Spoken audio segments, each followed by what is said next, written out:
Hello, everyone. My name is Dana Ramirez, and I am the counselor for the Promise program here at San Diego City College. Hello, and welcome to this video. Today, I'm going to be sharing some really important information with you. So let's get started to the information that I have.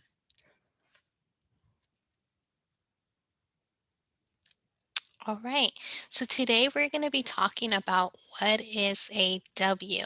So I'm going to give you some brief information for withdrawals. So a W stands for a withdraw, right? No mystery there. And so what this basically is when you drop a course with a W symbol on your academic record. So that's kind of the essence of what a W stands for. But before we get into any nuances of things to consider and the details of withdrawal, I want to take some time to slow down and just check in with you. So if you're watching this video, it may most likely be because you're considering whether you should withdraw from a course or not. Right. And so unfortunately, there's not one video that I can make to answer those, all the questions that you may have or to really make that decision for you, because ultimately it is your decision. As counselors, we don't make those decisions for you. But I'm here just to, for you to have some things to consider, maybe some resources to connect with in order to help you in the journey of deciding to withdraw. And so, what I wanted to just let you know is that you're not alone in this process, right? If you're having a rough semester or maybe a difficult time with a specific course, you're not alone. It's happened to many students as well. And so, with that, there's some things that you want to come in consideration. And first and foremost, just check in, right? See what's going on.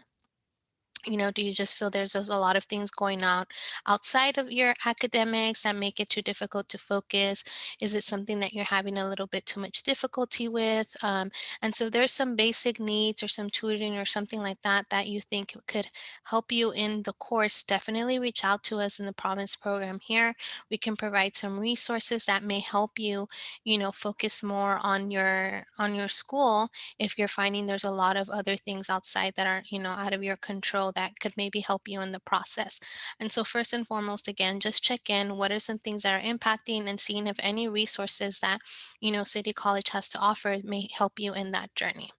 Second, I want to let you know that the W, if you make that decision after you really assess your whole situation and after, watching this video and you had some things in consideration and you made the decision to withdraw, this does not define who you are as a student. And so I just really wanted to emphasize that to let you know that having a withdrawal from one course doesn't mean that you cannot reach, success later on. It's just a time to say, okay, what kind of happened and how can we readjust for next semester?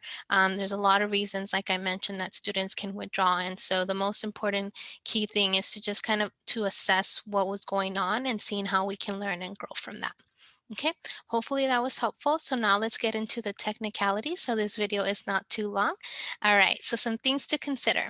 So one thing about a withdrawal is that it is not included in your GPA. So if you're feeling like you're not going to be passing a course, maybe you're at a D or an F, you're just kind of feeling like there's no way that I may pass this course, and you've already checked with your instructor, right? But if you're feeling like there's no way that you're going to pass this course, that's the one thing about having a withdrawal. If you withdraw from the course, is that it will not impact your GPA.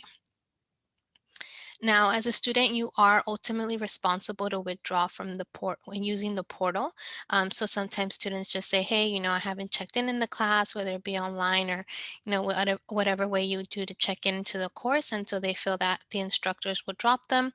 While some instructors do, that should not be a universal thing. You want to make sure that if you haven't been checking in with the course and you've made that decision, make sure that using your portal, you officially withdraw on your end if the instructor hasn't already. Okay. Now, the third thing here, and I think the most important thing here on this slide is I encourage you to speak with your instructor. And so I get a lot of times students say, oh, I don't want the instructor to be disappointed, or, I'm feeling, some type of way myself when withdrawing. I just really encourage you to connect with the instructors just to kind of check in. Maybe there's something that you can do to make up the class, or maybe the instructor, depending on how much work you submitted, there's a way to get an incomplete. There's just different scenarios that could happen that maybe the instructor and you can come up with the plan. If that's not possible, sometimes it's not, and that's understandable, but maybe then there you could just, learn what are some things that, could have been better for you in the course, and then also maybe even just develop some, connection with the instructor and maybe retaking the instructor the following semester. While this is not required of you, just want to make that very clear, it's just something I highly, highly recommend. All right, some other withdrawal considerations. And so first and foremost is to always pay attention to the deadlines. In the next slide, I will show you how to do that. But I just wanted to emphasize at the beginning of each semester, you should know when all the deadlines are. There's specific deadlines to it to drop a course without a W, then there's specific deadlines to drop with a W. So always pay attention to those deadlines. Now, while a W symbol doesn't impact your GPA, a symbol will be used to calculate lack of progress and disqualification status. Now, this is not to scare you and be like, oh no, I'm going to get disqualified, right? I just put this on here to let you know is that you don't want to create a habit of it. It shouldn't just be your like go-to plan, like, oh, I'm not doing good. I just want to refresh, right? A refresh semester and it happens again and happens again, right? It's just to know not to make it a habit because it could impact your status with, the institution. But just a reminder, just try not to do it too many times because it could impact once you have a certain percentages of withdrawing so much, it could impact your status with the school. This is not to provide fear. If you withdraw from one class, you're going to get kicked out. None of that. It's just don't create it a habit. If anything you get from that, that's the biggest piece I want you to know. And the other thing, there is some financial aid implications depending on the percentage that you withdraw, when you withdraw, things like that.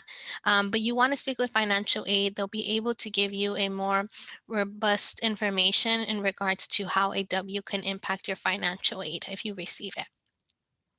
The other thing I wanted you to consider is that you are allowed to take a course up to 3 times, and a withdrawal counts towards those attempts. So it's something that, of course, if you took one class and then you just retook it the following semester, that's fine if you withdrew the first time, but you only get 3 attempts at any course, and a withdrawal and, not passing grades count towards those attempts.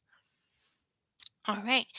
Earlier, I was talking about the importance of checking the dates of the withdrawal, right? And so here I provided an example.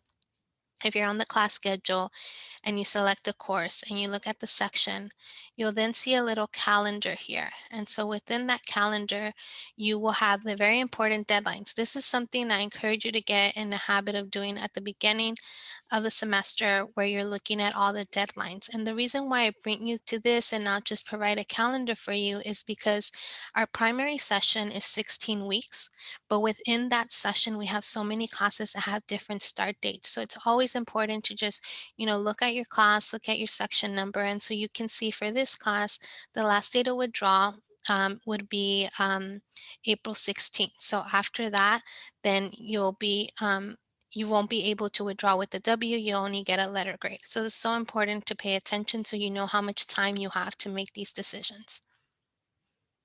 All right, the other thing I wanted to bring to your attention to is excuse withdrawals, which are a little bit different than a W. Brenda did send some of this information out, but I just thought it would be very helpful to send it to you all since we are in the middle of a pandemic and thinking this information would be helpful for you. And so a symbol of an EW is an excuse withdrawal, and this may be a sign when a student is permitted to withdraw from a course or courses due to specific circumstances beyond the control of the student, affecting his or her ability to complete a course. So in the first one, you don't need to provide with the just with the W. You don't need to provide a reason why. You don't need to check in with the instructor. You're just able to withdraw from a course. However, the EW, this one is you're petitioning for it to be, excuse withdraw because it's something out of your control that is affecting you to complete the course, right? Those are very key words. And so we have two different excuse withdrawals. We have the excuse withdrawal, and then we have excuse withdrawal with COVID. So the excuse withdrawal is if there are any extenuating circumstances that are impacting you.